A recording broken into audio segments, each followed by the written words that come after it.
Hello, everyone, and welcome to another episode of Chop It Up. Today, we're going to discuss some of the social parallels that occur between different sections of society, right? What I mean by that, there'll be things that are the same, but because it occurs in one area of our society or one demographic, it is viewed completely different. Like instead of looking at the action, it's actually viewed through the lens of the actor. For instance, this is a quote from James Baldwin. Let's listen to it.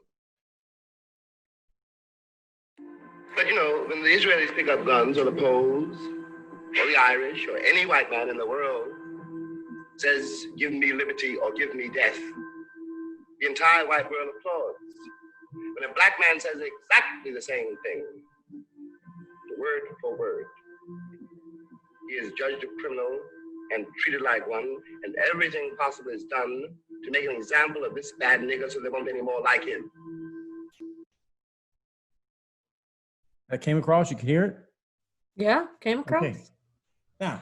James Baldwin he moved to Paris. I think it was Paris to avoid United States. Yeah, and there's been other people who've done that too. Marvin Hagler, the boxer, moved to Italy. And I think Josephine Baker left too. Yeah, they move away because, and listen, I get it because I'm going to draw a few examples here, and please, everyone out there who's watching this and listening to it, please, this is not a racial parallel that I'm drawing here. It is a societal parallel that I'm drawing here.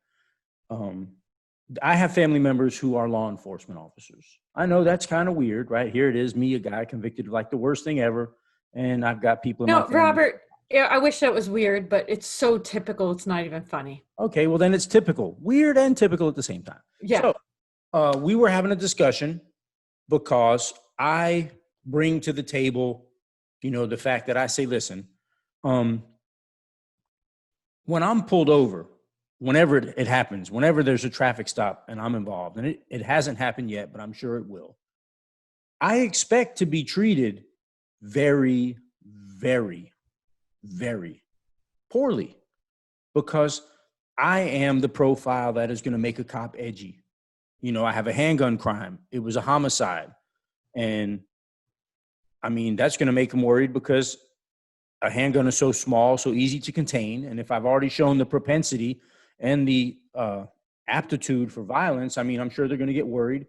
But I also expect that once they have handcuffed me, searched my vehicle or whatever, and determined that there is no imminent threat, that I expect them to relax. So, in my experience, when I've gotten pulled over, if I cry, I get away with it. I am a white female. Well, let me see if I can work with that. And the answer is no, I can't. Literally, that's my privilege, is that's what I get to do. And the last time I got pulled over 3 times, and I tried to be like an adult the first 2, and I was like, I will accept my consequences like an adult. And then the 3rd time I was like, I'm going to play this white female card. I'm just going to start crying. And the guy offered to drive me home, take care of me, all this other stuff. I'll escort you. I'll put the lights on. We can speed through town. Yeah. Do you need any help? I'm going to pray for you. I was like, I get off at 11. So, just like you said, when they pull you and they look at you and then they look at me and I get to get away with that. That's some. What I'm saying is when you look at it, look, I'm 6'1", 245 pounds. I've got a murder case, handgun. So he's probably thinking, my God, maybe there's a gun in the car, whatever. So I expect them to be uptight, edgy, nervous, twitchy. But then, like I say, after and before I go a little further, be careful. You don't want to expose yourself. Next time crying might not work if they watch the show. But anyway, once they realize that there is no imminent threat, then I expect them to relax. So from this perspective, I truly understand how somebody who does not have my past and is treated just like me or worse should be disrespected, should be, demanding some dignity. You know what I'm talking about? Because they don't deserve, anyone who lacks my past should not be treated the way they should or the way I expect them to treat me. Okay. Yeah. Now, that being the case, that's why I bring it to my family members' attention and we have that conversation. And their biggest response is, I don't know why people are mad at me. I never did anything to them. Right? That's what they say. And I get that. Listen, I understand why they say that. And I also understand why that's completely wrong. And I am going to illustrate why that is completely wrong. And I hate that I have to use certain animals to illustrate this. It's just the way it is. When I was in prison, I used to go down to the library and watch a lot of National Geographic videos. It was cool, and this is at more than one institution, obviously. And my favorite were the chimpanzees. And let me tell you something about chimps. Do you know that when the chimps have the baby, the first thing the mama does is check the hands and the feet and the fingers and the toes? I mean, this is real stuff. This is what they do. Mine is the orangutan. I love orangutans. Orangutans are cool too. Very violent, though. My goodness. Chimpanzees are more violent. Oh, orangutans are worse. Watch the orangutan school. You'll fall in love. Chimpanzees are worse as a troop, but orangutans solo, wow. But let me tell you about these chimps. They had a troop of chimpanzees that they put on an island. And on this island, there were trees and fruit that the chimpanzees like to eat. However, every time a chimp climbed the tree to get the fruit, the scientists would open up with a high-pressure hose and spray that chimp and all the rest of the chimps too. And they hated this water hose bad. Well, then they would put food on the beach and let them eat the food on the beach. And as time went by, the chimps developed a culture where if a chimp tried to climb that tree, the other chimps would snatch him down and beat him up because they didn't want to get sprayed. Well, slowly over time, the scientists transplanted the chimps. One by one, they would put a new chimp in, take one of the old chimps out. And sure enough, when the new chimp tried to climb the tree, the other chimps would jump on him, beat his ass repeatedly. And he realized he didn't want to get his ass beat no more. But he also, the next time a new chimp came, that chimp was beating somebody's ass. You know what I'm saying? It was just part of the culture. So before the experiment was over, all the original chimps were gone. None of the chimps that were present on the island had ever been sprayed with water. But if you put a new chimp on the island and he tried to climb the tree, all those chimps that were there would beat him up because it was a cultural event. And the difference between the chimpanzees and us is very small because, sure, is the average person walking the street today a survivor of the time when white cops used to beat black people in the street? No, he wasn't a survivor of that. Did he ever get sprayed with the hoses and the tear gas and beat down in the streets way back in the days of civil rights? No, he didn't. It's a cultural event because they know that it happened. And it's passed down. This hate is passed down from generation to generation. And I'm not talking about one-sided hate. And I'm not talking about rational hate because there is no such thing as rational hate. I'm just talking about this animosity that exists. It exists because of what happened repeatedly and repeatedly and repeatedly over time. So today, the problems that we as a society face with cops that are trying to say, I never did that. Yeah, but it's the mantle. It's the mantle. You know what I mean? Everybody who knows comic books, why did Batman choose the bat? In the story, it was because he wanted to strike fear into the hearts of the criminals. He chose the bat, the mantle of the Batman. And it doesn't matter who's in the suit, as long as somebody's in the suit. And it's the same thing with the cops today. It doesn't matter that the cops are not the cops who did it. What matters is every time there's one of these worthless fucks that wants to abuse somebody, like the guy, and I'm not even going to say his name, the guy who murdered George Floyd, or the guy who murdered Breonna Taylor. Or the officer that just got arrested from Lake CI that murdered the inmate while two officers stood by and watched it. He got arrested and charged with second-degree murder for the killing of an inmate at Lake CI. Why not first? I have no idea, but Yeah, it was right. second degree. They charged him with second-degree murder. Yeah. I even don't know that understand why occurred. it's not first, I but didn't even know that occurred. But yeah, just like that. Because every time it happens, it's like a beacon of hate. And I believe that there should be a separate charge. There should be a separate charge. It should be a separate statute, something that's real easy to prove. I mean, it's just the way it is. I don't understand the immunity. If anything, I think they should be held to a higher standard. Exactly. Quite The honestly. immunity is supposed to be when you are performing your duties in the event of you executing your duties by the law. Should some unfortunate incident occur? I mean, like if you're a cop and I'm a bad guy and we're in a shootout and you and I accidentally shoot somebody, it's felony murder, right? But if you shoot somebody, it's felony murder against me, not against you, because you're within the realm of your responsibilities, executing your duties to the letter of the law. That's where the immunity, that's what it's supposed to mean. It's not supposed to be carte blanche to just do what the fuck you want and get away with it. No. That's crazy. It is crazy. It's absolutely crazy. But I really recommend, there's a great book. It's called Blink, and it's by Max Gladwell, I think it is. Have you heard of it? No, I was just blinking. He talks about how we know things just implicitly. And so he talks about the part at the end. He talks about the incident that happened up in New York a number of years ago, where they basically just unloaded on this immigrant. I think he was a Haitian immigrant. Oh, the 40 shots. Yeah. Right. And he talks about the implicit bias that's in our society and prevalent in police departments, and about how there's so many different things that reinforce that bias. And so it's so small that if you see one, like you said, is like pulling over, you're potentially a real threat because of your history, and the way that you're treated is because of that history. But other people from minority groups are treated because of the implicit bias that is so prevalent. And he talks about how, like, it's just, we don't even think about it. It's just there. And it's not just the group, the dominant group, that has this implicit bias, but the entire society. So even people of color that are on the police force, they also carry this implicit bias. Yeah. But look, it's a tragedy.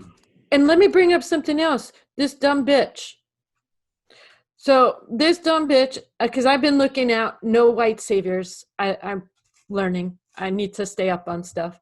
And it says, an RNC speaker said cops would be smart to racially profile her own son. Statistically, because she adopted a black child, statistically, my brown son is more likely to commit a violent offense over my white sons. Anti-abortion activist Abby Johnson said in a YouTube video earlier this year.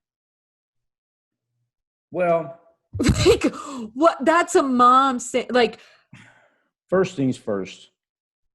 Since you went ahead and said her name, I'll have to say, Abby, you're a dumbass. You are a whack job bitch right there. Big dumbass. I mean, why in the hell could you say that? That is just the most ridiculous thing I've ever heard.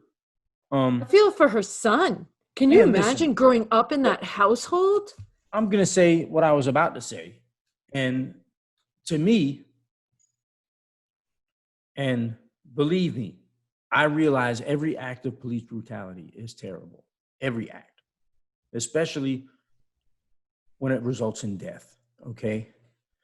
But to me, the bigger tragedy is the fact that in the United States of America, there are parents who have to have a talk with their children about how to survive an encounter with a police officer. You know what I'm saying? That's ridiculous. This is, and I mean, where in the fuck are we living that somebody can burn the flag, which I think is just a ridiculous thing to do. Burning the flag to me is ridiculous. You know, yeah, I don't see what it accomplishes. Because they wouldn't take their ass over to North Korea and burn their flag. You know what I'm saying? Which is a real symbol of tyranny but you know how that goes, you know, Mhm. but they will burn a flag in the same country where parents have to have a talk with their children about how to survive getting pulled over by the cops, how to survive being questioned by the police. And that's ridiculous. Mhm. That's utterly and completely ridiculous. I mean, we are not supposed to be a fascist police state where our citizens are supposed to be afraid of our police officers. It's just something that should never happen. And I'm not, you know, getting out of control here. I mean, this is not me being over the top. I mean, this actually happens. I have friends who have to have a discussion with their children about how to survive being pulled over by the police, by the United States of America law enforcement officers. Yeah. And that is the most ridiculous. And listen, I'm not saying it's ridiculous that they're having it, because they should be having it, because this shit is terrible. I'm saying it's ridiculous in the fact that it has to be had in the first place. This Yeah. is not China back in the days of the glorious revolution. You know, this is not North Korea. This is the No. United States of America. And You I've know? had to have these talks with clients where they I'm- come in and we have to Look. talk about their fear for being killed for Of a course. routine traffic stop. Of course. And that's crazy. That's crazy see- that I have to have these conversations. I'll tell you what's crazy, right? You know, I'm a big sports fan. Anybody who doesn't know that already, I mean, I'm a big sports fan. And I'm gonna put two guys on the block right here. Okay, you know, this is chop it up, so I'm gonna put two guys on the chopping block. One is Michael Jordan. Do you know that Michael Jordan could get pulled over by any shit-eating cop in the United States and probably be treated like royalty? Well, Dave Chappelle, he was, I think, on the Letterman show that's on Netflix, and he Right. talked about he getting pulled over, and he having to explain himself. I mean, he's different than like the sports figure, but I mean, even Dave Right. Chappelle is pretty No. well known. But Michael Jordan is global. Yeah, Global. And if Michael Jordan got pulled over by damn near any cop in the world, except for Bubba down in Macon County or somewhere, you know what I mean? but Bubba down in Macon County is the one that's going to shoot you Yeah, exactly. and know, then or- drag or- your body or behind the cop, truck. The cop who, when he comes to talk to you, his ringtone is the dueling banjos from Deliverance. I might have to put that on my ringtone for somebody. I'm giving somebody the dueling banjos today. Make a note of it. Anyway, note to self. And the other one I want to talk about is Barry Bonds. I want you guys to know I'm a big Barry Bonds fan. Steroids or not. Look, everybody was taking roids. The difference was when Barry took them, he became a superhero, and everybody else just went from being kind of good to being great. He went from being great to superhuman, right? But it's the truth. It's the truth. I mean, listen, Barry Bonds is the only guy I ever saw in extra innings. They intentionally walked him with the bases loaded because they would rather try to come back from being one down than four down. That was against the Arizona Diamondbacks, by the way, when Barry played with San Fran. But what I want to say is that Barry Bonds won 3 out of 4 MVPs in a sequence. And during that run, the MVP was given to Terry Pendleton because Barry Bonds was not popular with the press. Because Barry Bonds gave an interview where he said a lot of stuff that was counterculture to baseball. And the reason is because Barry Bonds grew up, his dad played baseball, and his dad played baseball during the days of the reserve clause before free agency, where once a team drafted you, they pretty much handled you how the fuck they wanted to, right? Before Kurt Flood made the ultimate sacrifice for everybody to make millions of dollars. And they used to tell Barry not to let the man get him and drag him like they drug us, you know, when he was a little kid. So he grew up with that chip on his shoulder for what he saw done during his childhood to the people that he loved and the people that he liked. And during this time, Ken Griffey Jr., another great player, was getting all these accolades and shoe contracts. And Barry said, hey, man, I got to buy my own shoes. He says, but I know why. Because he says, Barry Bonds says, look at the color of my skin and look at the color of Ken Griffey's skin, because Ken Griffey was lighter in complexion. And Barry Bonds says, I'm not fooled. You know, right now I could walk down any street in America and Beverly Hills and a guy's going to see me and say, "Oh, there's Barry Bonds. There's Barry Bonds. Barry, come on, have dinner with me. Barry, come on, meet my kids. Barry, Barry, Barry." He said, "But if not for me playing baseball, I could wear the same clothes." I'm paraphrasing here. Walk down the same street, and that guy's going to see me and call the police and say, "There's a black guy here. I think he's trying to steal something."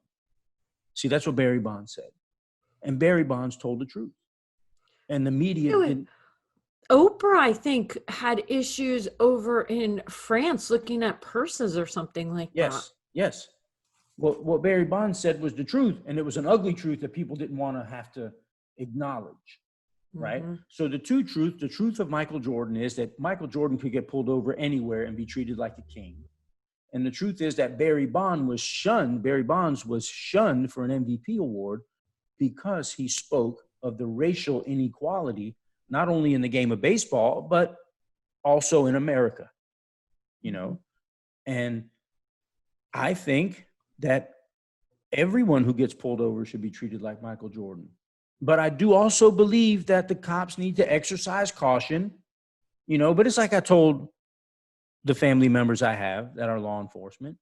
I said, "Listen, man, the most important thing is be in control of the situation. You know, make sure you see their hands at all times.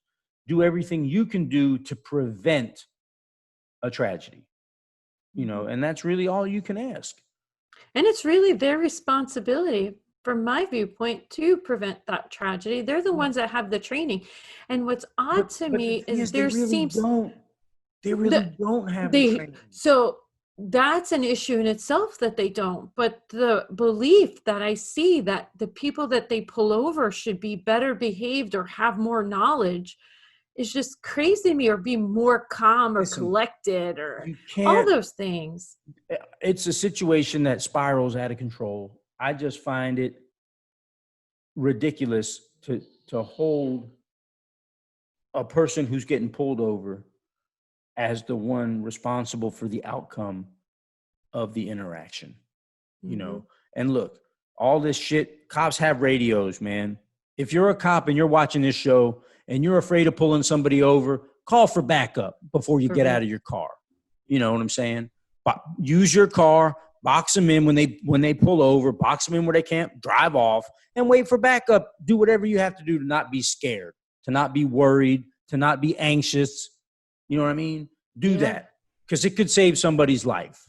And that's what you're there for. Ultimately, you're wearing the badge to save somebody's life. So if you're worried, call for backup. Do what you can to make yourself comfortable. But that's real. Well, that was a pretty weighty topic, huh? Yeah. And if you like that, and if you got something, even if you don't like it, give us something. Do some talking here. And press like, subscribe, and share. And if you have anybody in prison and you're dealing with any kind of administrative BS, or you have some questions because you might be having some BS and not even know it, or if you think there's some BS and maybe there isn't, give us a call. Let us know. We'll help. Yep. That's about it.